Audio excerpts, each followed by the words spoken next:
and where a nation would catch on fire. There was a literal fire that burned downtowns all across this country. And then there was a fire, a flame that could not be destroyed, that burned in the people who kept the movement for justice alive. You know, Coretta Scott King. You know, the people who kept the movement alive. Ralph Abernathy. There were the people who kept the movement alive. The children who made those "I am a man" signs. There were the people who kept the movement alive, despite the fact that white supremacy and injustice and racism and all that thought they had won. By killing a dreamer on the balcony here in Memphis. There were people who persevered past that pain.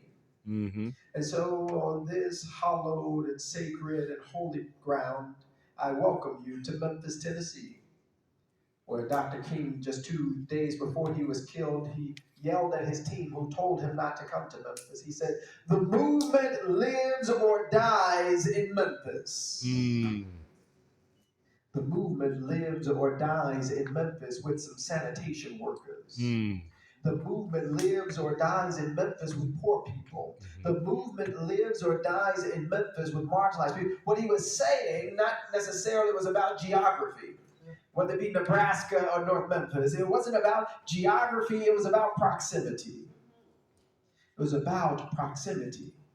For each and every one of us, the movement is about being close to people and in communities that other folk have pushed to the periphery, to the sides. The movement for us is about being proximate to people who are unhoused, who might not smell the way folks say they should smell, who can't read the way folks in this room might be able to. Our job is to be proximate to people who are being pushed to the bottom.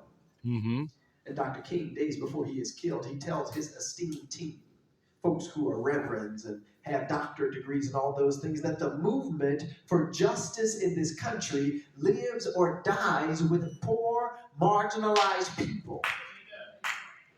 And today, we recommit ourselves to this awareness that our freedom, your freedom, your freedom, your freedom, your freedom, your freedom, your liberty, your justice, your freedom, your liberty, your justice is not tied to your success as an individual. In fact, it's tied to the person who does not have that freedom. It's tied to the person who does not have that liberty. It's tied to the person who does not have that justice. And so any liberty or freedom or justice we think that we experience, it is only a modicum of what we should. Because there are so many people living in unfreedom, living with injustice. And we as a community who is collectively conscious must remain enraged, as our ancestor James Baldwin would tell us, and active in transforming this system. Because the reality is it can be beat. That's the good news. Systems of injustice built on hatred and division and inequality and unfairness and discrimination, they can be defeated.